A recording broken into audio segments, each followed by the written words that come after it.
Hello everyone, welcome back to my channel. मैं हूं पूजा सेतिया। हमारा चैप्टर चल रहा है डिसोल्यूशन ऑफ पार्टनरशिप फर्म। आज भी हमारा टॉपिक जो होगा रियलाइजेशन अकाउंट बनाना है और पार्टनर का जो लोन अकाउंट बनाएंगे। इसमें बहुत अच्छे पॉइंट से दिया है कि जब आपको सेटलमेंट वर्ड गिवन होता है और जब सेटलमेंट वर्ड नहीं दिया होता है तब क्या करना है, ये आज इसमें बताएंगे। अब क्वेश्चन रीड कर रही हूँ, स्क्रीन पर देखिए। अनिल, भानु एंड करम 3 पार्टनर्स हैं। प्रॉफिट शेयरिंग रेशियो दी हुई है आपको 3:1:1। 31 March 2025 they decide to dissolve their firm. Balance sheet आपको देखो दी हुई है। बैलेंस शीट पे जो जो भी आइटम्स है मैं हर क्वेश्चन में आपको रीड करके बताती जा रही हूँ कि कौन सी चीज आपकी जैसे लेफ्ट है राइट में ट्रांसफर होगी और राइट वाली लेफ्ट में रियलाइजेशन अकाउंट में। अब सबसे पहले लाइबिलिटीज में जैसे सन्ड्री क्रेडिटर्स आएंगे ट्रांसफर होंगे। लोन बाय मिसेस करम है, देखो पार्टनर का लोन रियलाइजेशन में ट्रांसफर नहीं होता, लेकिन अगर उसकी मिसेस का मतलब वाइफ का लोन दिया हुआ है तो वो आपका जैसे लेफ्ट साइड में तो राइट साइड में ट्रांसफर हो जाएगा। नेक्स्ट है लोन बाय अनिल। आप देखो ये पार्टनर है तो ये ट्रांसफर नहीं होगा, इसका अलग से एक अकाउंट बनाया जाएगा। कैपिटल्स कैपिटल अकाउंट में ट्रांसफर होंगी। कैश कैश अकाउंट में ट्रांसफर होगा। डेटर्स के सामने वाला अमाउंट देखो, डेटर्स राइट साइड में तो लेफ्ट में जाएंगे। प्रोविजन फॉर डाउटफुल डेट जो इसके नीचे है ये हमारी लाइबिलिटी साइड की आइटम होती है, इसलिए ये राइट साइड में जाएगा। Stock furniture computer and sundry asset. Additional information में एक दो मैं रीड करूँ, बाकी हमने बोर्ड पे नोट डाउन किए हैं। It was agreed Anil took computer at the book value in settlement of his loan. Anil took furniture 8,000, debtors 2 lakh at 172,000, creditors 60,000 paid by him. Bhanu took sundry assets 72,000 brackets में दिया being 10% less than the book value. Expenses of dissolution 2,700. Remaining debtors were sold to a debt collect agency 50% of the book value. Prepare realization account and loan by Anil account. अब देखो सबसे पहले हमने ये वाली item सारी transfer कर दी। जो लेफ्ट साइड थी वो राइट में ट्रांसफर करिए और जो लेफ्ट राइट साइड में थी वो हमने लेफ्ट साइड में ट्रांसफर करी।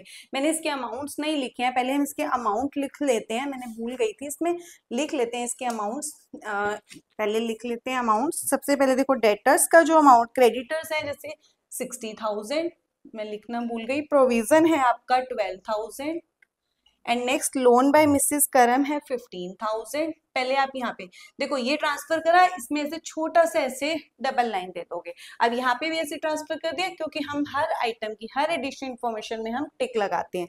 अब इससे डेटर्स है 2,60,000, स्टॉक है आपका 78,000, फर्नीचर है आपका 10,000 एंड नेक्स्ट है आपका computer 80,000 and last sundry assets 1,70,000। सबसे पहले हमने जैसे लेफ्ट साइड थी राइट में ट्रांसफर किया। जो कुछ चीजें हमने ट्रांसफर नहीं करी, जैसे हम क्या नहीं करते हैं, कैश हो गया, पार्टनर लोन हो गया। पार्टनर लोन जो है आपका वो अकाउंट बन जाता है, उसकी वाइफ का लोन है तो ट्रांसफर हो जाता है। Cash, partner loan, capital account और कोई भी आपके रिजर्व्स हो और प्रॉफिट्स हो, ये आपके ट्रांसफर नहीं होते हैं। अब सबसे पहले 1 by 1 एंट्रीज। नंबर 1 में क्या बोला है, अनिल टुक कंप्यूटर। अनिल ने क्या ले लिया, कंप्यूटर ले लिया for settlement of his loan. बहुत इंपॉर्टेंट पॉइंट है, पार्टनर का लोन अकाउंट आपको अलग से बनाना है, अनिल का लोन है तो सबसे पहले अनिल का लोन जो है बैलेंस शीट में लेफ्ट साइड में पड़ा था। हमने देखा था बैलेंस शीट में कौन सी साइड है, लाइबिलिटी साइड, लेफ्ट साइड। तो सबसे पहले आप राइट साइड में आप क्या लिखेंगे, बाय बैलेंस बीडी। इसका जो अनिल का लोन है वो कितना है, 1 लाख है। कितना हो गया, 1 लाख। अब इसने क्या किया, रियलाइजेशन से, जैसे ये लेफ्ट साइड की चीज है कंप्यूटर, इसमें पड़ा है 80,000, कंप्यूटर पड़ा है। ये बैलेंस शीट में किस साइड पड़ा होगा, राइट साइड में। जैसे ये बैलेंस शीट होगी, यहाँ पे ऐसे कंप्यूटर पड़ा है। कंप्यूटर कितने का पड़ा है, देखो 80,000 का। ध्यान दो इस चीज में कि जैसे ये बैलेंस शीट मैंने सिर्फ वर्किंग नोट में रफली से आपको बना दी कि ये बैलेंस शीट है, ये कंप्यूटर पड़ा है 80,000 का। ये कंप्यूटर कहाँ चला जाता है, अनिल ने अपने लोन में ले लिया। राइट साइड है ना, जब भी कोई पार्टनर ले लेता है ना अपने सेटलमेंट ऑफ लोन में, ये राइट है इधर चला जाएगा। लेकिन आप लिखेंगे क्या, जब भी डिसोल्यूशन ऑफ पार्टनरशिप फर्म में अगर कहीं पर भी रियलाइजेशन में भी कोई पार्टनर एसेट ले रहा है, लाइबिलिटी ले रहा है, उस एसेट और लाइबिलिटी को कहीं पे भी मेंशन नहीं करते, उसकी जगह क्या वर्ड आता है, रियलाइजेशन आता है। एसेट और लाइबिलिटी के लिए क्या वर्ड यूज होता है, रियलाइजेशन। तो इसने क्या ले लिया, कंप्यूटर, तो यहाँ लिखेंगे टू रियलाइजेशन अकाउंट। ब्रैकेट में लिख सकते हो आप कि इसने क्या लिया है, ये कंप्यूटर लिया। कितने का है ये, 80 था। अब हमें ध्यान देना है कि ये क्या बोला है इसने, सेटलमेंट। क्या बोला, सेटलमेंट। सेटलमेंट, अगर सेटलमेंट वर्ड बोलता है तो इसका मतलब मुझे दोनों साइड्स का जो है ये हिसाब किताब खत्म हो गया। 1 लाख रुपए देने थे, उसने उसके एक्सचेंज में 80,000 का कोई सामान ले लिया, आगे हमारा कोई भी बैलेंस बचा नहीं है। जब बैलेंस कोई भी नहीं बचा होता तो डिफरेंस भी कहाँ चला जाता है, रियलाइजेशन में चला जाता है। अब सिंपल सी चीज है कि आपने किसी को 1 लाख रुपए देने थे, लेकिन आपने उसको सामान कितने का दिया, 80,000, तो नेचुरली है आपको क्या हो गया, प्रॉफिट हो गया। कितने का, 20,000 का। दोनों साइड्स क्या हो जाएगा, ऑटोमेटिक इक्वल हो जाएगा। लेकिन अगर सेटलमेंट वर्ड नहीं होता, अगर यहाँ पर सेटलमेंट वर्ड नहीं होता, सिर्फ ये बोलता कि अनिल ने कंप्यूटर ले लिया अपने लोन के बदले में, सेटलमेंट, तो जो डिफरेंस बचता वो आप बैलेंस पेमेंट कर देते, वो प्रॉफिट या लॉस में नहीं जाता। ये ध्यान से सुन लो, सेटलमेंट में डिफरेंस कहाँ जाएगा, रियलाइजेशन में, और अगर सेटलमेंट वर्ड नहीं है तो बैंक से पेमेंट हो जाएगी। अब आती है एक चीज कि आपने अनिल लोन में यहाँ पे रियलाइजेशन हुआ, ये लेफ्ट साइड है, रियलाइजेशन के राइट साइड में ट्रांसफर हो जाएगा, ये लेफ्ट है और ये राइट, तो लिखेंगे क्या, हाँ अब देखो इसमें रियलाइजेशन है, इस अकाउंट में रियलाइजेशन क्या, और रियलाइजेशन में इस मेन अकाउंट का नाम जाएगा बाय अनिल लोन अकाउंट। आप इकट्ठा भी लिख सकते हो, दोनों को अलग अलग करके भी लिख सकते हो, मैं अलग अलग लिखूंगी। ये 80,000 है, इसने क्या ली, एसेट, और फिर लिखेंगे बाय अनिल्स लोन अकाउंट, और ये क्या हुआ, गेन हुआ 20 था। अलग अलग करके शो करके दिखाएंगे। नेक्स्ट एंट्री आ जाती है डेटर्स टू, अनिल ने क्या लिया, फर्नीचर लिया। जब कोई पार्टनर एसेट दे रहा है, अब तो ये तो लोन वाला था, ये हो गया। अब हमारा जो है ये स्टॉक नहीं था, सॉरी कंप्यूटर पे आप टिक लगा देंगे, ये हमारा खत्म हो गया। अब आता है अनिल ने फर्नीचर ले लिया, इस साइड की चीज देखो, फर्नीचर पे टिक लगाओ, इस साइड एंट्री हो जाएगी। क्या लिखेंगे, बाय अनिल कैपिटल अकाउंट। क्या लिया इसने, फर्नीचर लिया है, डेटर्स भी लिए हैं और क्रेडिटर्स की पेमेंट, दो चीजें ली हैं, तो अब दोनों को ऐसे लिख दो, यहाँ पे लिख दो एसेट्स। जो लिए हैं, इसने फर्नीचर लिया और डेटर्स लिया, दोनों का इकट्ठा टोटल करके लिख देंगे। फर्नीचर लिया इसने 8,000 में और डेटर्स लिए हैं 1,72,000, तो दोनों का टोटल, इसने टोटल सामान कितने का लिया, 1,80,000 का। And creditors paid by him 60,000, और क्रेडिटर्स की भी पेमेंट कर दी। इस साइड क्रेडिटर्स है, इसके ऊपर टिक लगाओ, प्रोविजन तो ऑटोमेटिक टिक लगा दिया करो, उसका कुछ भी नहीं करना होता, सिर्फ ट्रांसफर करना होता है।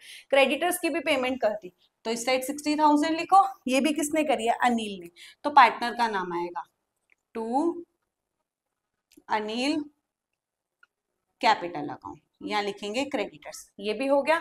अब नेक्स्ट आता है भानु ने लिया 50% स्टॉक 40,000। अब भानु की बात आ रही है, भानु ने इस साइड स्टॉक, अब ये स्टॉक पे करेंगे, ये स्टॉक है, इस साइड एंट्री, भानु ने लिया तो भानु का नाम आएगा बाय भानु कैपिटल अकाउंट। क्या लिया इसने, स्टॉक। अब स्टॉक लिया, आधा स्टॉक लिया 40,000 में, तो यहाँ पे 40,000 लिख देंगे। अब स्टॉक था कितना, 78 का, आधा चला गया भानु, बचा कितना, आधा, यहाँ करके दिखाते हैं। अब देखो बाकी का जो स्टॉक था, जैसे ये तो 50% चला गया, अब जो क्या करेंगे, देखो यहाँ पे करके देखते हैं। जैसे देखो स्टॉक कितना है, 78,000, इसके दो पार्ट्स कर लो, 39,000 और 39,000। ये वाला तो चला गया, ये किसने ले लिया, 50-50 कर लिया ना, तो ये वाला भानु ने ले लिया। अब इस क्वेश्चन में और लास्ट क्वेश्चन में क्या फर्क था, यहाँ पे जो बोला है जो बच गया है स्टॉक उसका 10%, रिमेनिंग स्टॉक का 10% क्या है, वो सेल नहीं हो सकता। और लास्ट क्वेश्चन में क्या था, 10% ऑफ स्टॉक, रिमेनिंग नहीं लिखा था, इसलिए हमने उसका 10% लिया था। यहाँ पे अब 10% इसका, 10% इसमें से माइनस कर दो, बचा कितना देखो, 35,100। अब ये वाला जो बच गया वो कितने परसेंट पे रियलाइज हो रहा है, 110% में, मतलब पैसे आ जाएंगे। तो 35,100 यहाँ कर देती हूँ, 35,100 का 110%, इसको आप ऐसे सोल्व करोगे तो आपका आ जाएगा 38610, ये आपके पैसे आ जाएंगे। अब ये पूरा स्टॉक आपका यहाँ पूरा टिक लगा दो, और ये वाला भानु ने ले लिया था, जो बचा था वो क्या हो गया, रियलाइज हो गया। तो यहाँ पे क्या लिखेंगे, बाय बैंक अकाउंट, यहाँ लिखोगे स्टॉक। कितना 38610। अब यहां तक पहले हो गई, अब आगे की मैं नोट डाउन करूंगी फिर आपको कराती हूँ। अब देखो नेक्स्ट फोर्थ नंबर, भानु टुक सम सन्ड्री एसेट्स एट 72,000। उसने कुछ सन्ड्री एसेट्स लिए हैं 72,000 में। ये बता दिया है कि उसने इतने की चीज ली है। देखो हम क्या करते हैं, जितनी एसेट्स होती है ना, कितना प्राइस गया है, जैसे 10%, 20%, 30%, लेकिन हम उसमें से ये माइनस नहीं करते कि कितने की चीज में, कितने वाले में गई है। जैसे 72,000 में उसने ली है, लेकिन ये नहीं बताया कि वो थी कितने की। तो हमें क्या करना है, अभी तो यहाँ पर भानु ने ले लिया सन्ड्री एसेट, सम सन्ड्री एसेट्स लिए, कुछ लिए, तो आप क्या करोगे, आगे निशान लगाओगे। जब कुछ पार्ट जाता है ना तो आगे लगाते हो, जब पूरी कंप्लीट एसेट या लाइबिलिटी चली जाती है तो पीछे निशान लगाते हैं। तो ये वाली चीज इधर लिए, किसने लिए, भानु ने, तो यहाँ लिखेंगे बाय, किसने लिए, भानु ने, तो बाय भानु कैपिटल। क्या लिए, सन्ड्री एसेट 72,000। ये नहीं बताया कि कितने वाली थी, यहाँ पे हिंट दे दिया कि ये जो है वो 10% less than the book value है। तो आप क्या करोगे, बुक वैल्यू का 10% कम है, तो बुक वैल्यू क्या होती है, 100 लगा लो, लेस कर देंगे 10%, मतलब ये जो है ये कितने परसेंट ली है, जो टेक ओवर ली है, टेक ली मतलब 90% है, ये 90% ली है, ये कितनी है 72,000। तो हमने एक सीरीज बना ली। मैंने आपका जो थर्ड बुक है अकाउंटिंग रेशियो वाला, उसमें सीक्वेंस सिखाई है। अगर आपको कोई परसेंटेज वाली चीज ऐसे दी होती है तो आप एक सीक्वेंस बना लो, सीक्वेंस एकदम करेक्ट होनी चाहिए। आपकी ये सीक्वेंस बन गई। हमें क्या निकालना है, ये 100% वैल्यू निकालनी है कि वो थी कितने वाली, जो 72,000 में गई है। तो जो चीज निकालनी है, एक लाइन हमेशा याद रख लो अपने अकाउंट्स के लिए, जो निकालना है वो नंबर ऊपर, मुझे बुक वैल्यू निकालनी है, बुक वैल्यू जो निकालना है वो नंबर ऊपर, अमाउंट उसके साथ मल्टीप्लाई में, अमाउंट के साथ वाला नंबर नीचे, इसको ऐसे कट करो तो ये आ जाएगा 80,000। मतलब सन्ड्री एसेट्स थी कितनी, 1,70,000 की, उसमें से चली कितने गई, 80,000। बच्चे क्या मिस्टेक करेंगे, 1,70,000 में से 72 को माइनस कर देंगे, लेकिन वो गलत हो जाएगा। अभी हम नेक्स्ट वाले में करेंगे। अब क्या बोला, करम, करम ने ले लिया जो बच गई एसेट्स, टोटल थी कितनी, अब मैं यहाँ पे करके दिखाती हूँ, थी कितनी, देखो 1,70,000, इसमें से 80,000 वाला माइनस करोगे, ये चली गई, ना कि 72। हमने निकाल ली ना बुक वैल्यू। अब बची कितनी, इसमें से 170 में से 80 माइनस करेंगे 90,000। अब करम ने ले लिया, जो बची हुई सन्ड्री एसेट्स थी वो करम ने लिया है, जो बची एसेट्स थी हमने बची हुई एसेट्स निकाली 90, उसका 90% बुक वैल्यू, इसका 90%, 90,000 का 90% कितना होगा, 81,000। उसमें से भी 1,000 को क्या करना है, आपको लेस करना है।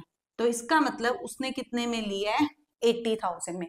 करम ने लिया है सन्ड्री एसेट जो बच गई थी 90% और लेस कर दिया 1,000 डिस्काउंट एंड तो नेक्स्ट लाइन है, तो इसमें करम ने कितने के लिए, 80,000। ये निकालना बहुत जरूरी था, तो यहाँ पे आ जाएगा बाय करम कैपिटल सन्ड्री। अब पीछे टिक लगा देंगे इसको, क्योंकि ये सारी एसेट्स खत्म हो गई। कितने मिली, 80,000।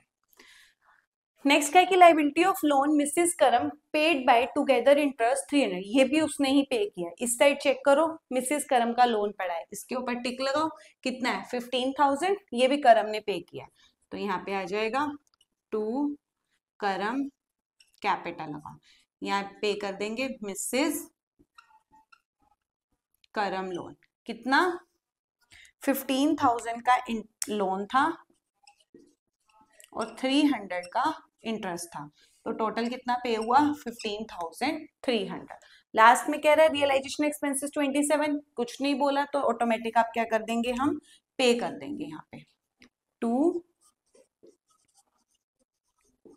बैंक अकाउंट, यहाँ लिखेंगे एक्सपेंसेस, ये भी हो गया।